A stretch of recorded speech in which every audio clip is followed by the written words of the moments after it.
Shalom saudara-saudara yang terkasih dalam Tuhan Yesus Kristus, selamat pagi. Renungan kita pada hari ini diambil dari Amsal pasal yang ke-31. Jadi renungan kita pada hari ini adalah membangun saling percaya. Seorang hamba Tuhan mengunggah status media sosial mengenai perbandingan cara pasangan suami istri masa kini mengawasi pasangannya, guna memastikan tidak ada perselingkuhan. Mulai dari menggunakan CCTV, nyewa orang khusus untuk mengawasi, sampai meretas handphone supaya dapat melihat percakapan pasangan di media sosial. Kalau ada yang mencurigakan.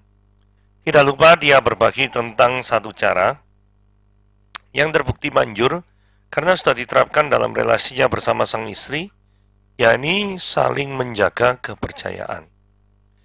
Dalam menjalani kehidupan rumah tangga, seorang istri memang perlu mendapatkan kepercayaan dari sang suami.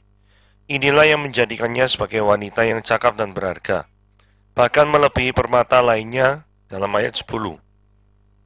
Hal yang sama juga perlu diberikan oleh seorang wanita terhadap suaminya. Tidak ada yang lebih menyedihkan sekaligus mengesalkan bagi seorang pria kecuali tidak dipercaya oleh istrinya sendiri.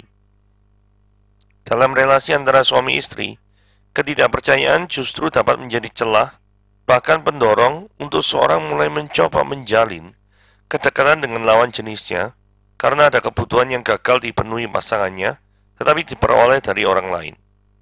Salah satu pengukur tingkat kepercayaan kepada pasangan adalah adanya ketenangan dalam hati saat pasangan kita berada di luar rumah dan tidak sedang bersama dengan kita. Bagaimana dengan tingkat kepercayaan kita pada suami atau istri kita? Masihkah hati kita tenang ketika pasangan sedang tidak bersama kita? Tidak perlu melakukan pengawasan ketat? Tanpa adanya kepercayaan, relasi antar pasangan akan mudah menjadi hancur. Oke, mari kita lihat.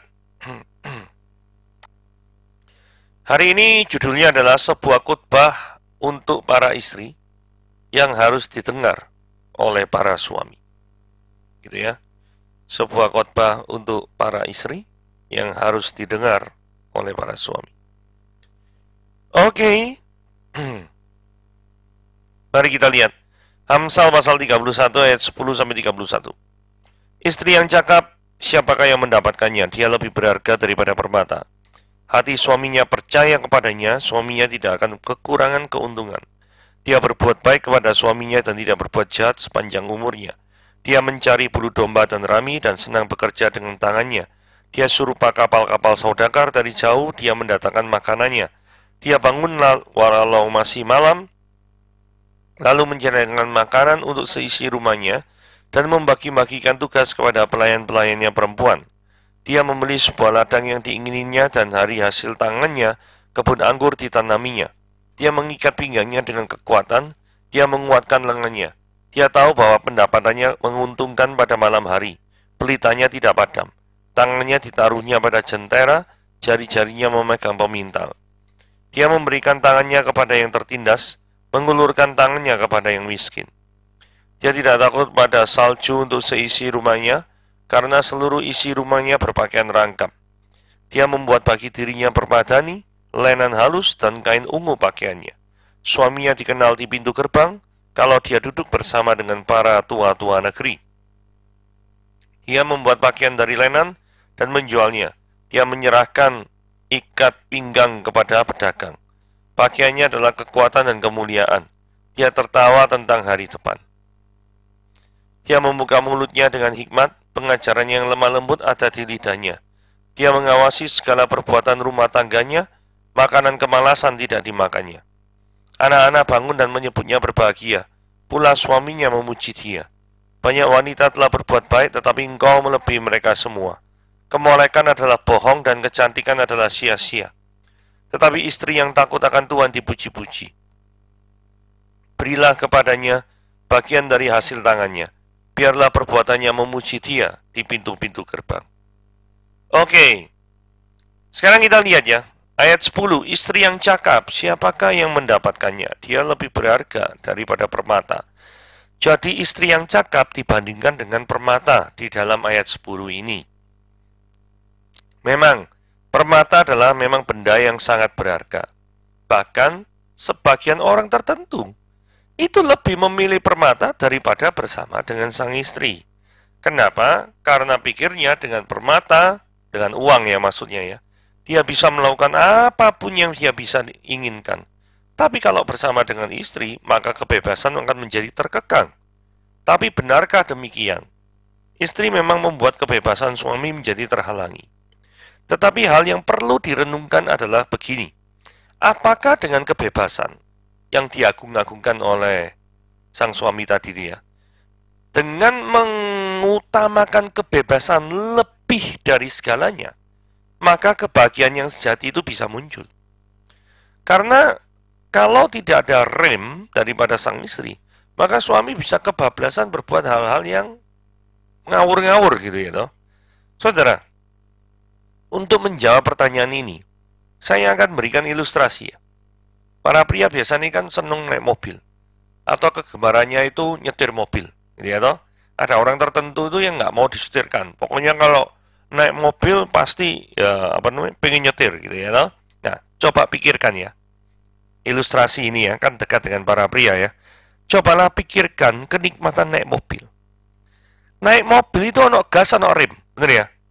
Apakah kenikmatan naik mobil itu terjadi ketika gas terus, buanter gitu ya, terus ono rem? Ataukah justru dengan adanya rem, maka kenikmatan naik mobil itu malah bisa menjadi lebih komplit? Nah, yang perlu diperhatikan di sini adalah ketika seseorang itu naik mobil, ada faktor yang harus diperhatikan selain daripada kenikmatan, yaitu keamanan. Ya toh? Gas itu memang membuat orang nikmat sekali. Karena apa? Ketika mobilnya dipacu dengan kecepatan tertentu gitu ya, maka dia merasa bangga bisa mengendalikan mobil dengan kecepatan yang tinggi. Tetapi ada satu sisi, yaitu keamanan, yang kali ini kalau berhubungan dengan mobil adalah rem. Ini penting. Kalau gasnya buanter, terus remnya ngeblong, ya nanti celaka.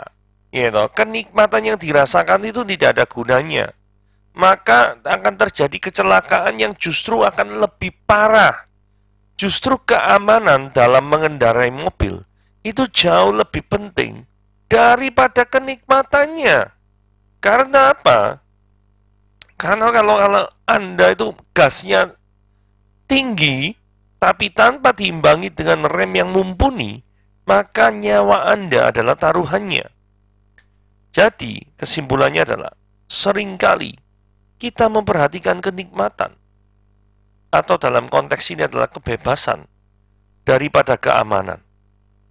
Keamanan dalam hal ini adalah perhatian daripada sang istri. Ketika sang suami mulai melenceng daripada jalur firman Tuhan misalkan, atau melenceng daripada hal yang seharusnya tidak dilakukan, maka ada fungsi kontrol yang mungkin tidak menyenangkan bagi sang suami, tetapi itu adalah hal yang harus dilakukan oleh para istri. Ayat 12. Dia berbuat baik pada suaminya dan tidak berbuat jahat sepanjang umurnya. Nah, kalau tadi kaitannya dengan pembatasan, tadi kan kita bahas kebebasan pembatasan, gas dan rem. Pembatasan ini justru menunjukkan adanya kebaikan, kayak tadi ya. Rem itu justru menunjukkan adanya keamanan. Rem memang membuat kecepatan berkurang, membuat kenikmatan untuk mengendarai mobil itu berkurang, betul. Tetapi itu harus ada untuk keamanan. Apa yang dilakukan oleh istri yang cakap? Ini adalah kategorinya baik terhadap suaminya. Kebaikan terhadap suaminya ini belum tentu hal-hal yang selalu menyenangkan. Ada kalanya istri mencegah sang suami untuk mengonsumsi misalkan makanan tertentu yang sebenarnya rasanya itu adalah rasa yang paling favorit atau kesukaan daripada sang suami, tetapi tidaklah sehat. Misal, ada sang suami misalkan menderita daripada asam urat. Senengane mangan gado-gado, mangan pecel gitu ya. Jadi si mangan kacang-kacangan itu kok seneng setengah mati. Tapi sang istri melihat, waduh, ini kok manganan ini kok kayak gini terus ya. Dicegah. Supaya apa? Supaya asam uratnya tidak tinggi. Gitu ya. Mengganggu enggak? Mengganggu. Terhambat enggak? Terhambat. Kebiasaan-kebiasaannya menjadi berkurang enggak? Kenikmatan nih? Oh, jadi berkurang. Tetapi demi kebaikan daripada sang suami. Gitu ya. Jadi pembatasan ini memang tidak menyenangkan, tetapi bukan berarti istri tidak sayang kepada sang suami. Justru istri menunjukkan rasa sayangnya kepada sang suami dengan menimbulkan rasa ketidaknyamanan kepada sang suami. Saya ulangi sekali lagi ya. Justru istri menunjukkan rasa sayangnya kepada sang suami dengan menimbulkan rasa ketidaknyamanan terhadap sang suami. Penting sekali ini. Karena seringkali para suami menilai ketika dirinya sedang tidak nyaman, itu menunjukkan istri justru tidak sayang. Tetapi faktanya bisa terbalik. Gitu ya. Pentingnya dukungan istri. Dia mencari bulu domba dan rami dan senang bekerja dengan tangannya. Ayat 13 menunjukkan bahwa istri juga tidak berpangku tangan loh untuk menunjang kehidupan ekonomian suatu keluarga. Istri melakukan yang bisa dilakukan dengan mendukung perekonomian keluarga. Misalnya nyari dalam contohnya ayat 13 ini ya. Mencari bulu domba dan rami. Memang itu bukanlah suatu pekerjaan yang membutuhkan kekuatan fisik seperti membajak sawah ya atau seperti yang dilakukan pekerjaan laki-laki. Enggak. Dia melakukan pekerjaan yang dia bisa. Dia melakukannya itu dengan senang hati, tidak dengan hati yang menggerutu. Karena dikatakan ayat 13 dikatakan dan senang bekerja dengan tangannya. Jadi dia itu tidak menggerutu. Kalau misalkan penghasilan daripada sang suaminya memang kurang dan sang istri memang harus bekerja, maka dia itu melakukannya itu dengan senang bekerja, bukan menggerutu. Karena gini ya, ada istri-istri kadang itu menjelek-jelekkan, merendahkan, ngomel tok, gitu, atau malah membanding-bandingkan kemampuan sang suami dengan para laki-laki orang lain. Sehingga menimbulkan keretakan dalam rumah tangga. Ini kan bahaya lah kalau modelnya seperti ini. Gitu ya. 15. Dia bangun kalau masih malam. Lalu menyediakan makanan untuk seisi rumahnya dan membagi-bagikan tugasnya kepada pelayan-pelayannya perempuan. Nah, istri yang cakap adalah istri yang selalu mau berkorban dan bekerja keras. Bahkan juga memiliki kemampuan manajerial. Ini ya, membagi-bagikan tugas kepada pelayan-pelayannya perempuan. Jadi, kalau suatu pekerjaan itu dilakukan oleh istri seorang diri, maka hasilnya malah tidak jadi maksimal. Jadi ya, istri ini memiliki kemampuan yang manajerial yang cukup tinggi ya. Jadi tidak cuma kaum pria saja yang harus memiliki kemampuan manajerial, tetapi kaum wanita juga harus mampu. Karena kalau tidak, pekerjaan akan semakin numpuk, tidak beres-beres. Nah, saudara tahu akibatnya. Kalau pekerjaan semakin numpuk, tidak beres-beres, yang terjadi apa? Orang mudah tersulut emosi. Jadi senggol siti aja, istilahnya itu nanti senggol bacok. Waduh, repot kalau seperti ini ya. Jadi artinya kemampuan manajerial ada hubungannya dengan tingkat emosi seseorang. Ketidakmampuan dalam hal mengatur sesuatu bisa menimbulkan tingkat emosi bisa semakin tinggi. Ini yang perlu jadi notes, gitu ya. Ayat 16. Dia membeli sebuah ladang yang diinginannya dari hasil tangannya. Kebun anggur ditanaminya. Dia tahu bahwa pendapatannya menguntungkan. Pada malam hari pelitanya tidak padam. Nah ini dari sini kita lihat ya. Fakta seorang istri bisa membeli sebuah ladang. Sebuah ladang ini tanah berarti ya. Tidak cuma tanah, tapi tanah yang menghasilkan. Ini adalah prestasi luar biasa. Jangan meremehkan kekuatan perempuan. Betul ya? Seorang perempuan tidak cuma seorang pria saja yang bisa melakukan investasi beli tanah. Tapi sang istri pun juga bisa melakukannya. Ayat 18 menunjukkan bahwa dengan kerja kerasnya, ayat 18 ya, kaum wanita itu bisa mendapatkan pendapatan yang menguntungkan.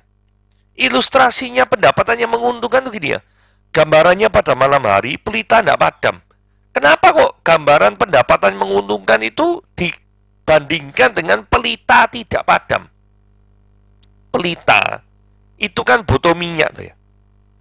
Artinya sang istri ini memiliki cadangan minyak yang cukup, yang dibutuhkan, sehingga ketika pada malam hari tidak ada kegelapan, tapi cukup untuk memberikan rasa terang, yaitu atau terang dengan adanya minyak. Jadi adanya cadangan minyak di dalam rumah tangga seseorang itu menggambarkan betapa pendapatannya itu menguntungkan, sehingga dia bisa memelihara kehidupan rumah tangganya itu dengan sangat baik. Jadi dari sini kita lihat ya bagaimana kekuatan seorang perempuan di dalam bidang ekonomi. Jadi yang pertama, seperti slide sebelumnya, harus memiliki kemampuan manajerial yang mumpuni. Dengan ayatnya yaitu membagi-bagi tugas pada hamba-hambanya perempuan. Yang kedua, mau berkorban dan bekerja keras. Jadi bangun pada waktu malam itu. Yang berikutnya, yang ketiga adalah memiliki kejelian dalam berinvestasi seperti membeli ladang yang diingininya. Sehingga hasilnya sama-sama kita tahu, yaitu apa? Pada malam hari, pelitanya tidak padam. Artinya, ada cukup cadangan minyak di dalam kehidupan rumah tangganya. Begitu ya. Ayat 20. Dia memberikan tangannya kepada yang tertindas, mengulurkan tangannya kepada yang miskin. Sekalipun sudah sukses, tetapi istri yang cakap kategorinya adalah dia tidak lupa memberikan uluran tangannya kepada orang miskin. Ini menunjukkan sekalipun mengumpulkan pendapatan yang banyak, istri yang cakap selalu bisa mengalokasikan sebagian dari pendapatannya untuk kegiatan sosial bagi orang lain, terutama bagi yang membutuhkan, kepada yang miskin. Gitu ya. Oke, sang istri dan kebutuhan sandang. Nah, ini luar biasa lagi ya. Ayat 21-22. Dia tidak takut pada salju untuk seisi rumahnya, karena seluruh isi rumahnya berpakaian rangkap. Dia membuat bagi dirinya permadani, lenan halus, kain ungu pakaiannya. Dua ayat ini ya, 21-22. Ini menunjukkan bagaimana sang istri sangat perhatian terhadap kebutuhan sandang atau kebutuhan pakaian. Jika musim dingin tiba, maka pakaian musim dingin sudah tersedia. Saudara perhatikan kata frase berpakaian rangkap. Seluruh isi rumahnya, suami, istri, anak, berpakaian rangkap. Jadi jika musim dingin tiba, ini sudah ready untuk ada pakaian dingin yang siap untuk dipakai. Terus kemudian jika ada suatu acara besar, maka ini juga siap. Yaitu adanya apa? Kain ungu dan lenan halus yang siap dikenakan. Saudara, ini adalah suatu hal yang sangat-sangat luar biasa sekali. Bahkan untuk kebutuhan acara khusus tersebut, sudah disediakan atau dibuatnya sendiri permadani mewah sebagai sarana penyambutan para tamu.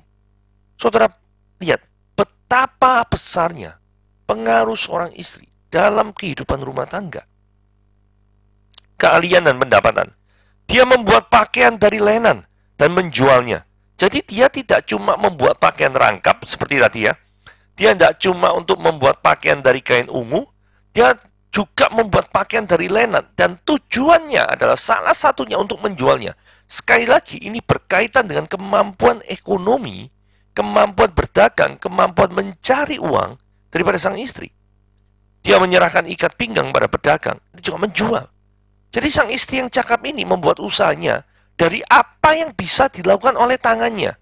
Dalam kasus ini adalah, kalau dia bisa tuh menjahit, membuat pakaian, dia bisa membuat sapu ikat pinggang, dia akan menjual dari segala keahliannya untuk menunjang kebutuhan hidup.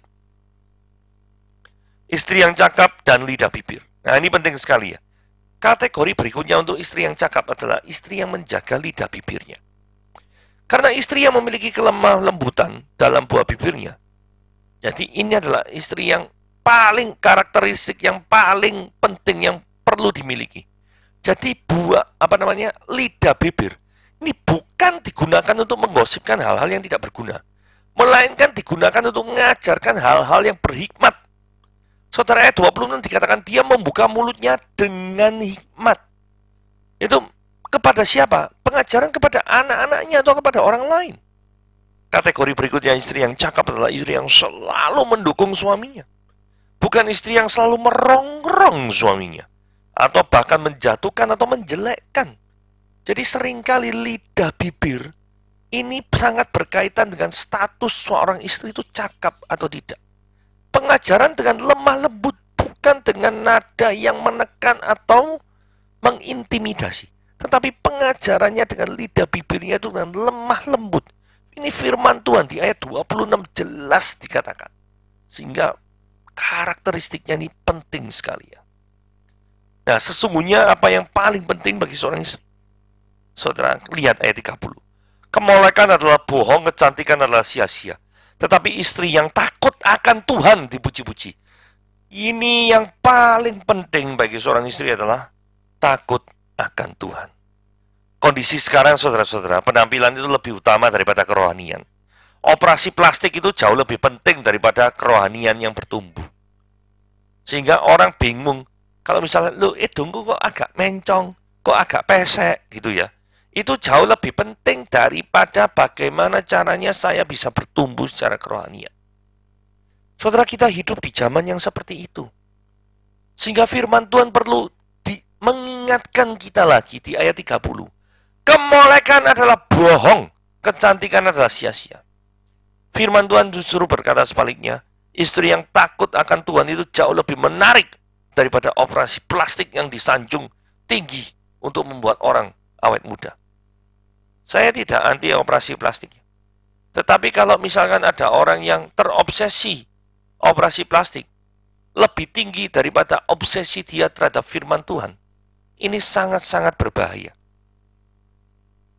Jadi, apakah merawat diri dan kecantikan tidak penting? Oh, penting. Boleh-boleh saja merawat diri dan peduli terhadap kecantikan. Tetapi yang menjadi pertanyaan adalah, apakah kita merawat kerohanian kita dan peduli terhadap Tuhan Sang Pencipta kita lebih daripada kita merawat diri sendiri dan kecantikan? Lebih peduli mana? Apakah kita lebih peduli terhadap Tuhan Sang Pencipta kita? Atau kita lebih ribut aja kalau misalkan ada satu jerawat timbul di wajah kita? Mana yang lebih paling membingungkan, yang paling meresahkan daripada kehidupan kita? Kemolekan, kecantikan, atau takut akan Tuhan?